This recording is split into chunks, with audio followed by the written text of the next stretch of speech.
علم ظاہر کے ساتھ علم باطن کی ضرورت و اہمیت۔ کل رات حضرت والا نے ہمارے سامنے اس موضوع پر بصیرت افروز لاجواب چشم کشا خطاب فرمایا ہے۔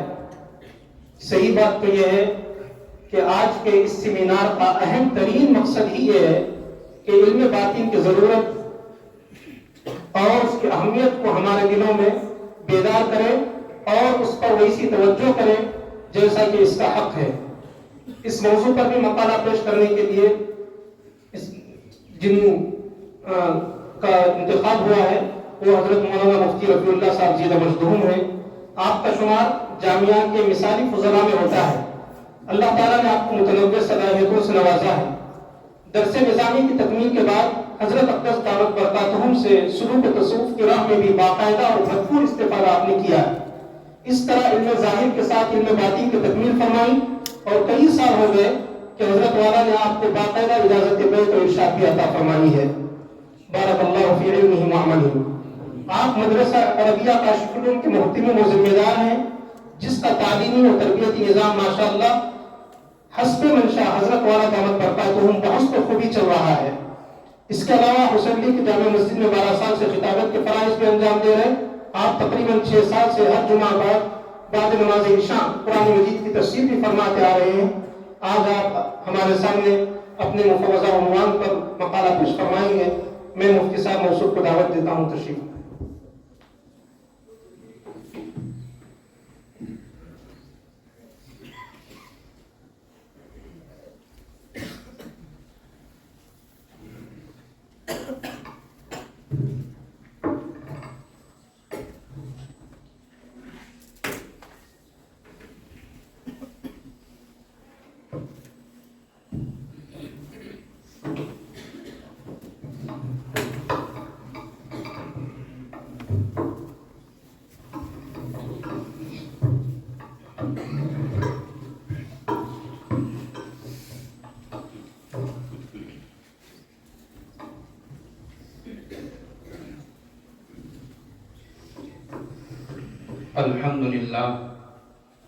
الحمد للہ رب العالمین والصلاة والسلام على سید الانبیاء والمرسلین وعلى آلہ وصحبہ وذریاتہ واہل بیتہ اجمعین، اما بعد۔ اعوذ باللہ من الشیطان الرجیم، بسم اللہ الرحمن الرحیم۔ والذین آمنوا اشد حبا للہ، وقال تعالی وذروا ظاہر الاسم وباطنہ، وقال تعالی وما امروا الا ليعبدوا اللہ مخلصین لہ الدین، وقال تعالی فویل للمصلین الذین هم عن صلاتهم ساہون الذین هم یراؤون، وقال النبی صلی اللہ علیہ وسلم الا وإن في الجسد لمضغة إذا صلحت صلح الجسد كله وإذا فسدت فسد الجسد كله الا وهي القلب۔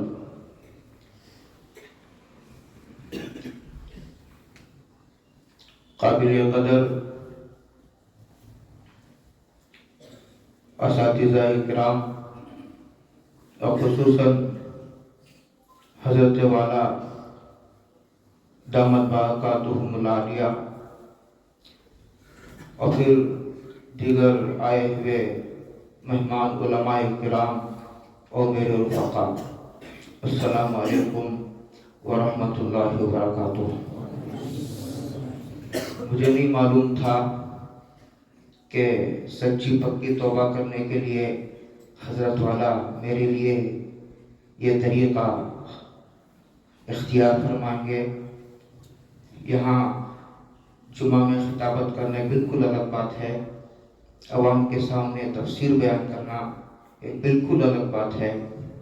جیسا کہ ابراہیم نفیس صاحب نے کہا اپنے مقالے کے شروع میں، یہ میرا مادر علمی ہے، یہاں کھڑے ہو کر بالخصوص اساتذہ کے سامنے ایک جملہ بھی کہنا یہ بہت دشوار مرحلہ ہے، اور پھر علماء کے سامنے بولتے ہوئے جسارت معلوم ہوتی ہے، لیکن اس لیے ہمت ہوتی ہے کہ جو بھی بولنا ہے وہ پوری قوت سے اور پورے شرح صدر کے ساتھ بولنا ہے۔ اگر غلط بولیں گے تو اصلاح ہوگی، صحیح بولیں گے تو تعریف ہوگی۔ جیسا کہ میرا ہمیشہ معمول ہے، اشعار کے ساتھ اگر ادنا سی مناسبت بھی موضوع کو ہوتی ہے تو اشعار کے ساتھ میں اپنے کلام کی ابتدا کرتا ہوں اور اختتام بھی اشعار پر ہوتا ہے۔ یہ اشعار بے موقع نہیں ہوں گے، اور مجھے یہ موضوع بیان کرتے ہوئے اس لیے بھی تسلی ہے کہ میرے رفیق محترم مولانا نور اللہ صاحب زیدہ مجدہو نے میرے کان میں کہا کہ 8-10 منٹ میں مقالہ ختم کرنا ہے۔ مجھے اس لیے بھی ذرا تسلی ہے کہ میں جلد سے مقالہ ختم کر کے زیادہ دیر آزمائش کے مرحلے میں نہیں رہوں گا۔ باطن میں ابھر کر ضبط فغاں، باطن میں ابھر کر ضبط فغاں، لے اپنی نظر سے کار زباں، دل جوش میں لا فریاد نہ کر، تاثیر دکھا تقریر نہ کر، تو خاک میں مل۔ یہی شعر ہے جو موضوع سے مناسبت رکھتا ہے۔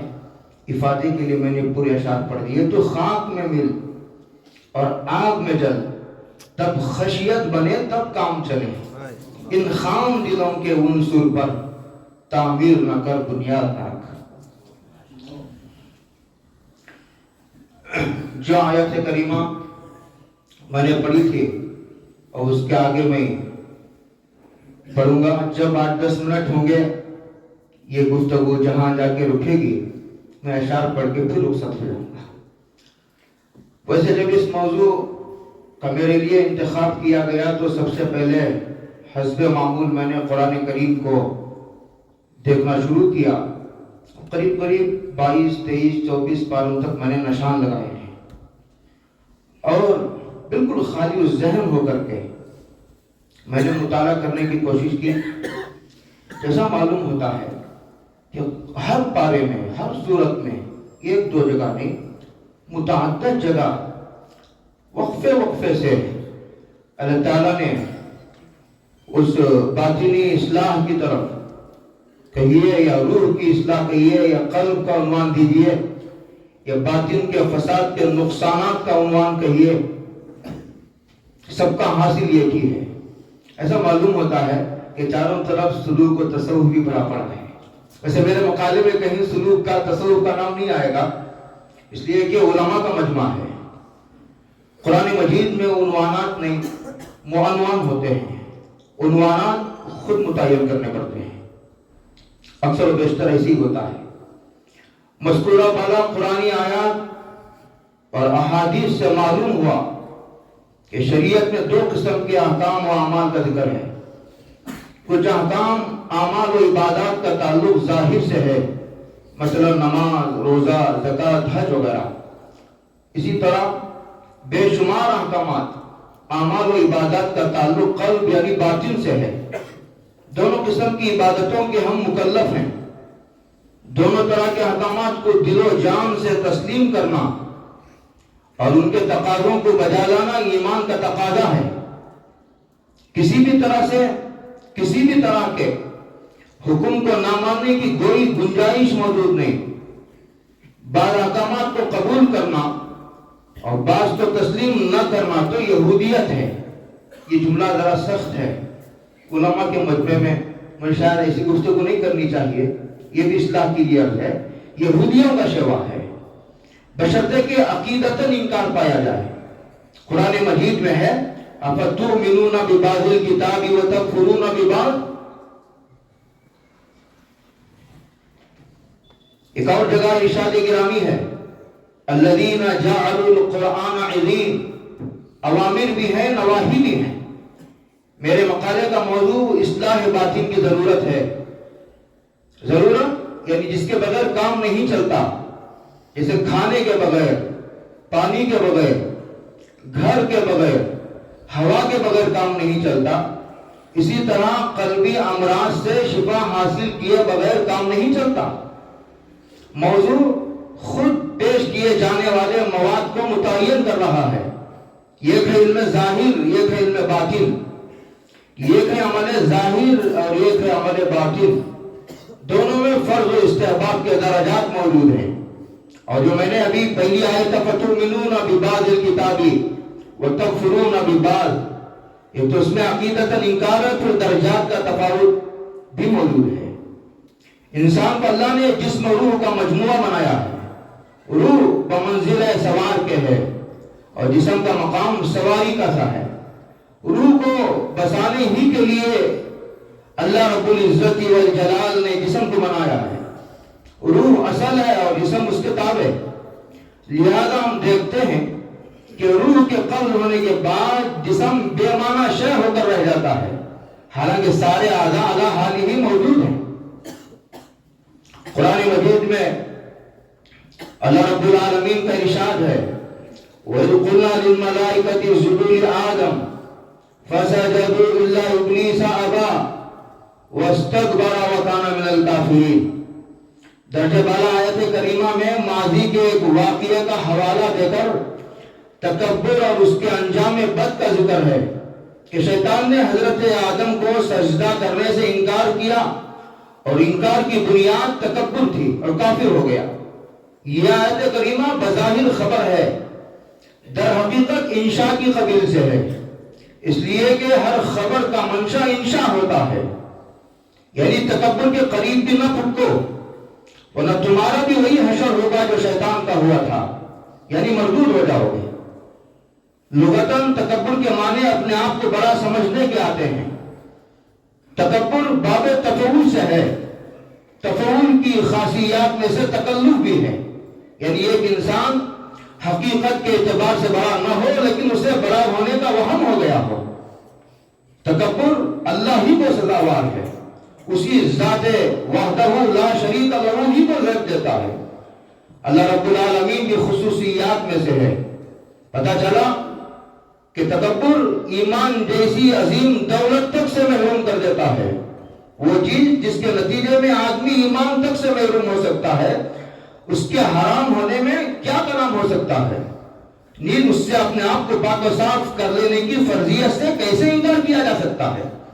اس آیت کے ذیل میں مفتی اعظم پاکستان مفتی شفیع عثمانی صاحب رحمۃ اللہ علیہ فرماتے ہیں، یہ بات قابل غور ہے کہ ابلیس علم و معرفت میں وہ مقام رکھتا تھا کہ اس کو طاؤس الملائکہ کہا جاتا تھا، پھر اس سے یہ حرکت کیسے صادر ہوئی؟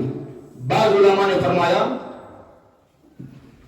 کہ اس کے تکبر کے سبب سے اللہ تعالیٰ نے اس سے اپنی دی ہوئی معرفت اور علم و فہم کی دولت سلب کر لی، اس لیے اسی جہالت کا کام کر بیٹھا۔ اس سے پتا چلا کہ تکبر کی وجہ سے ایک عالم علم سے محروم ہو سکتا ہے۔ امام بخاری نے حضرت مجاہد کا قول بخاری شریف میں نقل فرمایا کہ قال مجاہد لا يتعلم مستحی ولا مستكبر۔ اس سے معلوم ہوا کہ ایک بے علم، اب تک تو اس کی بات تھی کہ جس کو موجودہ علم جو عالم ہے وہ علم سے محروم ہو سکتا ہے تکبر کی وجہ سے، اور ایک بے علم ان پر تکبر کی لعنت میں گرفتار ہونے کی وجہ سے حصول علم کی توفیق سے محروم ہو جاتا ہے۔ دینی اعتبار سے دونوں یعنی ایمان و علم سب سے بڑی غیر معمولی نعمتیں ہیں۔ حضرت عبدالعزیز تھانوی رحمۃ اللہ علیہ فرماتے ہیں، اچھا ہوا ہم مسلمان گھرانے میں پیدا ہوئے، ورنہ جس طرح تکبر کی وجہ سے ہم علم سے محروم ہیں، علماء و مشائخ سے استفادے سے محروم ہیں، ایمان سے بھی محروم رہتے ہیں۔ عجیب بات فرمائی، کیا دنیا کی اکثریت صرف اس وجہ سے ایمان و علم سے محروم نہیں ہے کہ ان کا تکبر استفادے کی راہ میں حائل ہے؟ میں ادب کی وجہ سے عام لفظ استعمال کرنے پر مجبور ہوں، ورنہ مجھے یوں کہنا چاہیے تھا کہ کیا ہم طبقہ علماء کی اکثریت اپنے اساتذہ و مشائخ سے صرف اس وجہ سے استفادے سے محروم نہیں ہے کہ استفادے سے ان کی آنکھ کو ٹھیس پہنچتی ہے؟ بعض علماء نے فرمایا حب جا اور خود پسندی نے حقیقت شناسی کے باوجود اس بلا میں مبتلا کر دیا۔ ناس ہو حب جا کا، ناس ہو حب جا کا، اسی مرض نے اہل کتاب کو المغضوب علیہم کے زمرے میں داخل کر دیا. ابو جہل و ابو لہب سرداران مکہ کو اسی مرض نے ہلاک کیا. یہی وہ مرض ہے جس نے کئی بادشاہوں یہاں تک کہ حضور اقدس فدا و ابی و امی صلی اللہ علیہ وسلم کے سرپرست و معاون ابو طالب کو ایمان سے محروم کر کے جہنم رسید کر دیا. تکبر کی ماہیت میں دو چیزیں داخل ہیں، ایک بطور الحق و غمت الناس، حق کو ٹھکرانا، اور دوسرا لوگوں کو حقیر جاننا. بطور الحق تو واضح ہو چکا، غمت الناس کی وجہ سے لوگوں کے دل اس کے تقدس سے خالی کر دیے جاتے ہیں. شیخ الاسلام ہم سب کے مخدوم حضرت مولانا محمد تقی عثمانی صاحب فرماتے ہیں کہ متکبر کی مثال اس شخص کی طرح جو پہاڑ کی چوٹی پر کھڑے ہو کر نیچے کھڑے ہوئے لوگوں کو دیکھتا ہے تو وہ چھوٹے دکھائی دیتے ہیں، اور لوگوں کو وہ چھوٹا دکھائی دیتا ہے. لوگ اس کو چھوٹے دکھائی دے رہے، یہ اس کو لوگوں کو وہ چھوٹا معلوم ہو رہا ہے. وقال تعالی انما يتقبل الله من المتقین. اس آیت سے پتا چلا اب تک تو ایمان سے محروم ہونے، علم سے محروم ہونے کی بات تھی. یہی وہ عظیم نعمتیں ہیں دینی اعتبار سے. ایمان، اس کے بعد سب سے بڑی نعمت علم کی ہے. اسی لیے جب وہی کا سلسلہ شروع کیا گیا تو نہیں کہا گیا کہ نماز پڑھو، روزہ رکھو، حج کرو، عمرہ کرو، ذکر و تلاوت میں مصروف ہو جاؤ. کہا اقرأ باسم ربک الذی خلق انما يتقبل الله من المتقین. اس سے پتا چلا کہ اعمال کی قبولیت تقوی پر موقوف ہے، اور تقوی ایک باطنی حقیقت ہے. جیسا کہ التقوی ہا ہونا ویشیر الی صدرہ 3 مرات میں موجود ہے. اعمال کی قبولیت موقوف ہے تقوی پر، اور تقوی موقوف ہے، یہی میرا جملہ اصل ہے جسے میں نے کوٹ کیا ہے. اعمال کی قبولیت موقوف ہے تقوی پر، اور تقوی موقوف ہے رضائی کے تخلیے پر. معلوم ہوا کہ باطن کا فساد اعمال کو قبولیت کے درجے تک پہنچنے نہیں دیتا، اور اعمال کی قبولیت مقاصد شرع میں سے ہے. صرف نفسی عمل کا مطالبہ نہیں، مقبول اعمال کا مطالبہ ہے. جیسے کہ دوسری آیت میں ارشاد باری ہے لَن يَنَالَ اللَّهَ لُحُومُهَا وَلَا دِمَاؤُهَا وَلَكِن يَنَالُهُ التَّقْوَى مِنكُمْ. ارشاد خداوندی ہے، اس میں اعمال کی مقبولیت سے محرومی کا ذکر تھا. چلیے اب آگے ارشاد خداوندی ہے ہدی للمتقین. اس آیت سے پتا چلا کہ جن کے قلوب خوف خداوندی سے خالی و عاری ہوتے ہیں، یا یوں کہیے کہ جن کے قلوب میں بے خوفی کا مرض ہوتا ہے، وہ قرآن مجید کی رہبری سے حصہ نہیں پاتے.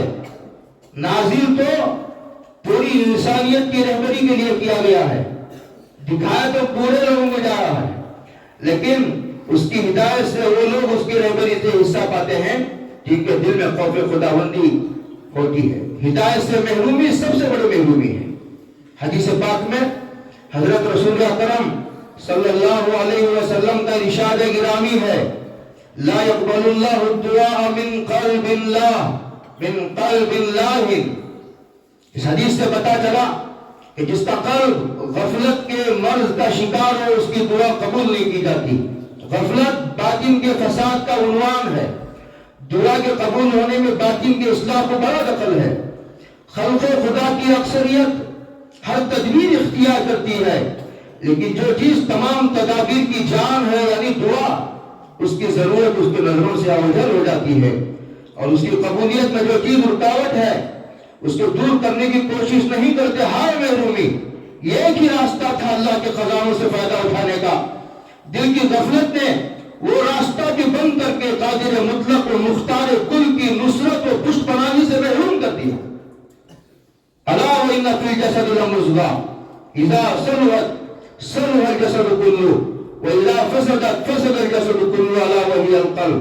حدیث پاک میں ارشاد ہے کہ بدن سے صادر ہونے والے تمام اعمال کے صلاح کا مدار قلب کی یعنی باطن کی صلاح پر موقوف ہے. یعنی باطن کی اصلاح موقوف علیہ کا درجہ رکھتی ہے. علماء کا مجمع ہے، اور جو چیز اعمال صالحہ کے صدور کا موقوف علیہ ہو اس کی ضرورت مسلمات میں سے ہے. یعنی باطن کے فساد کے ساتھ عادتاً اعمال صالحہ کی توفیق نہیں ہوتی، اور اعمال صالحہ ایمان کی بقا و ترقی کا ذریعہ ہے، اور ایمان مدار نجات ہے. اور ایمان مدار نجات ہے. گویا یہ باطن کا فساد یہ ایمان سے محرومی تک لے کر جاتا ہے.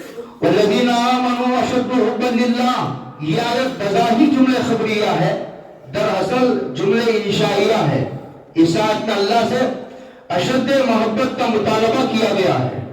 یہ مطالبہ مشورے کے درجے میں نہیں بلکہ تاکیدی حکم ہے. اللہ کی تاکیدی حکم کی اب تشریح کی ضرورت نہیں، یہ مجمع علماء کا ہے. اس لیے کہ جہاں انشاء کو جملے خبریہ کی صورت میں سے خطاب کیا جاتا ہے اس میں تاکید پیدا ہو جاتی ہے، جیسے کہ صاحب روح المعانی کا کہنا ہے اور فنون کی کتابوں میں بھی لکھا ہوا ہے. اللہ کی محبت حاصل کرنے کا طریقہ بجز حضور اقدس صلی اللہ علیہ وسلم کی کمال اتباع کے کچھ نہیں. جیسا کہ آیت قُلْ إِن كُنتُمْ تُحِبُّونَ اللَّهَ فَاتَّبِعُونِی کے بعد ہے یُحْبِبْکُمُ اللَّهُ میں تصریح موجود ہے. اور آپ صلی اللہ علیہ وسلم کی اتباع رذائل سے تخلیے کے بغیر مکمل نہیں ہوتی.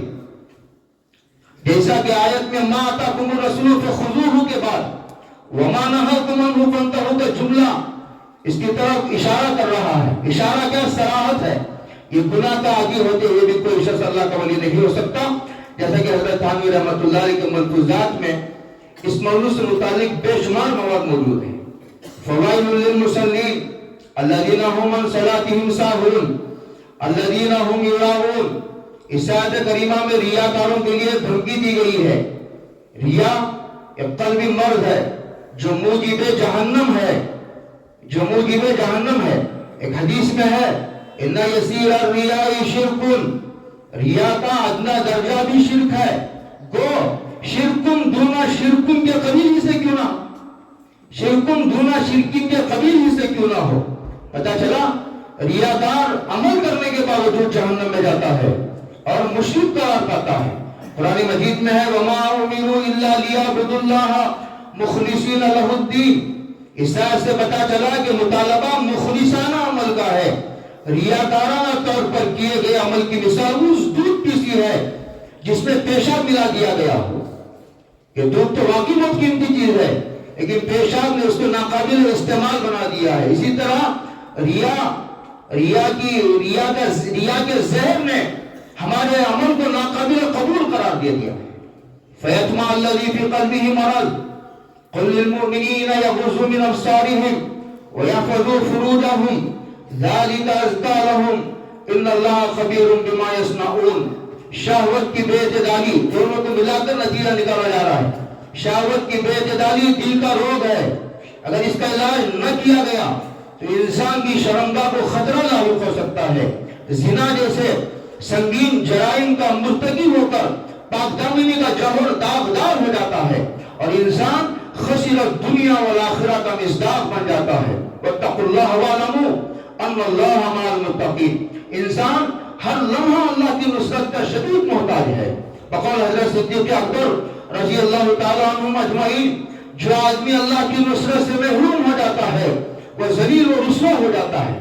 ایک طویل خط میں جو حضرت خالد بن ولید رضی اللہ تعالیٰ عنہ کو ایک خاص موقع پر لکھا گیا تھا اس کا یہ جملہ ہے باطن کا فساد انسان کو اللہ کی نصرت سے محروم کر دیتا ہے.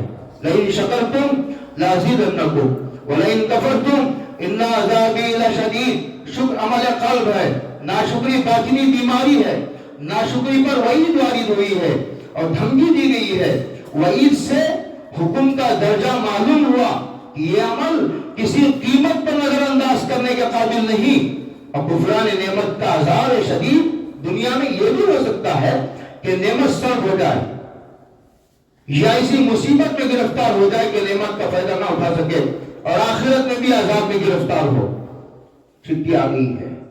جیسے کہ میں نے کہا تھا یہ میرے لیے بہت آسان کر دیا حضرت نے، ورنہ یہاں کھڑے ہوتے ہوئے مجھے بہت ڈر لگ رہا تھا اور میں نے بالکل بلا جھجک کے اس لیے آپ کے سامنے یہ باتیں میں نے رکھی ہیں. صحیح ہو تو آپ قبول کریں تاکہ ہمت افزائی ہو. اگر اس میں کوئی غلطی ہو حضرت والا یہاں تشریف رکھتے ہیں میری اصلاح فرمائیں. اور بھی میں نے جیسے وقد افلح من زکاہا واتلو علیہم نبأ الذی، ایک دو باتیں عرض کر کے بات ختم ہو. السلام علینا وعلی عباد اللہ الصالحین. جیسے کہ میں نے کہا، میں نے 22, 23, 24 پارے تک آیتوں کو میں نے آیتوں پر نشان لگایا ہے. اس میں تو بہت چند گنی چنی آیات کو میں نے لیا ہے، جس سے اور بھی ایک طرفہ مضمون ثابت کرنے کی کوشش کی گئی ہے کہ باطن کے فساد کا نقصان کیا ہے. دوسرے پہلو پر توجہ ابھی نہیں دی گئی، اس لیے کہ چٹھی آنے کا خطرہ مجھے بہت پہلے ہو گیا تھا. جیسے وَلَوْ أَنَّ أَهْلَ الْقُرَىٰ آمَنُوا وَاتَّقَوْا لَفَتَحْنَا عَلَيْهِمْ بَرَكَاتٍ مِّنَ السَّمَاءِ وَالْأَرْضِ. اس موضوع کے بے شمار آیتیں ہیں. یہ تشہد کا جملہ ہے، السلام علینا وعلی عباد اللہ الصالحین. اس میں اللہ کے نیک بندوں پر سلام بھیجا گیا ہے. اور انسان عند اللہ اپنے باطنی فساد کے اصلاح کے بغیر نیک بندوں میں شامل نہیں ہوتا. اس کا مطلب یہ ہوا کہ باطنی مریض نمازیوں کی دعاؤں سے محروم رہتا ہے، اور ایک نیک بندہ پوری دنیا کے نمازیوں کی دعائیں لے کر جیتا ہے.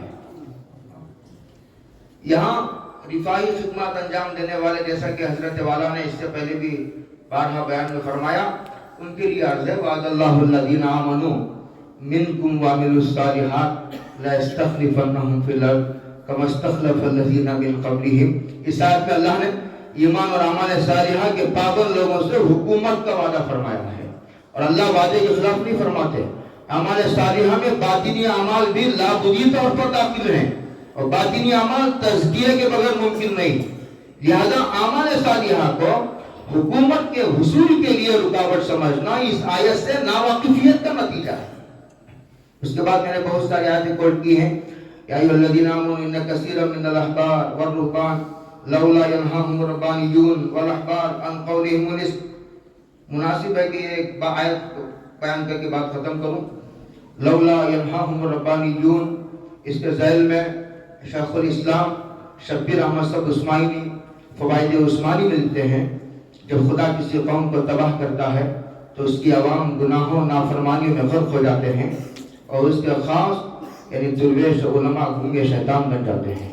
بنی اسرائیل کا حال یہی ہوا کہ لوگ عموماً دنیاوی لذات و شہوات میں منہمک ہو کر خدا تعالیٰ کی عظمت و جلال اور اس کے قوانین و احکام کو بھلا بیٹھے. اور جو مشائخ و علماء کہلاتے تھے، انہوں نے امر بالمعروف و نہی عن المنکر کا فریضہ ترک کر دیا، کیونکہ یہی وہ تشریح اس کو پیش کرنے کی وجہ ہے. یہی موضوع استدلال ہے، کیونکہ دنیا کے حرص اور اتباع شہوات میں وہ اپنے عوام سے بھی آگے تھے. مخلوق کا خوف یا لالچ، مخلوق کا خوف یا دنیا کا لالچ حق کی آواز بلند کرنے سے مانع ہوتا ہے. اسی سکوت اور مداہنت سے پہلی قوم میں تباہی. پتہ چلا کہ باطنی فساد آدمی کو مداہنت پر مجبور کرتا ہے. اسی لیے امت محمدیہ علیہ صاحبہ الصلاۃ و تسلیم کو قرآن و حدیث کے بے شمار نصوص میں بہت ہی سخت تاکید و تحقیق کی گئی کہ کسی وقت اور کسی شخص کے مقابلے میں اس فرض امر بالمعروف کے ادا کرنے سے تغافل نہ برتے. باقی مضمون انشاءاللہ زندگی صحبت یار زندہ صحبت باقی. ہاں اشعار یاد ہونے جزاک اللہ.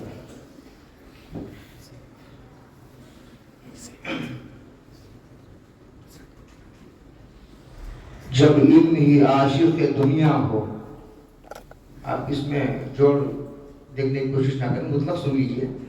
جب علم ہی عاشق دنیا ہو پھر کون بتائے راہ خدا. جب خضر اقامت پر ہو فدا، جب خضر اقامت پر ہو فدا، تائید مسافر کون کرے. آگے شاعر کہتا ہے تو ادھر ادھر کی نہ بات کر، تو ادھر ادھر کی نہ بات کر، یہ بتا کہ قافلہ لٹا ہے کیوں. مجھے رہزنوں سے گلا نہیں، تیری رہبری کا سوال ہے. مجھے رہزنوں سے گلا نہیں، تیری رہبری کا سوال ہے. بہت کس شاعر کے اشعار معلوم نہیں، کسی جدید شاعر کے اشعار معلوم ہوتے ہیں، سن لیجیے لطیفے کے طور پر. بہت مشہور ہوتا جا رہا ہوں، بہت مشہور ہوتا جا رہا ہوں، خود سے دور ہوتا جا رہا ہوں. یقیناً اب مجھے ٹھوکر لگے گی. بہت مغرور ہوتا جا رہا ہوں، یقیناً اب مجھے ٹھوکر لگے گی. بہت مغرور ہوتا جا رہا ہوں. شاید تجھے یہ تکبر کی سزا ملی ہے. بہت جوش سے ابھرا تھا اب ڈوب رہا ہوں، بہت جوش سے ابھرا تھا اب ڈوب رہا ہوں. تکبر حضرت جو ہے صف اول کے مشائخ میں ہیں، عالم اسلامی پوری دنیا کے نقشے پر ہمارے حضرت والا کا شمار اس وقت پوری دنیا میں جیسے محدث کبیر ہیں اور جیسے فقیہ العصر ہیں، اسی طرح حضرت والا کا شمار صف اول کے مشائخ میں ہوتا ہے۔ مشائخ کا تقریباً اس پر اتفاق ہے کہ باطنی بیماریوں میں الامراض سب سے زیادہ خطرناک، سب سے زیادہ نقصان دہ وہ تکبر ہے۔ اللہ ہم سب کی حفاظت فرمائے۔ وآخر دعوانا، اگر کوئی بے ادبی ہو، بولتے ہوئے کوئی لب و لہجے میں تیزی آ گئی ہو تو میں معذرت کے ساتھ رخصت ہوتا ہوں۔ وآخر دعوانا الحمدللہ۔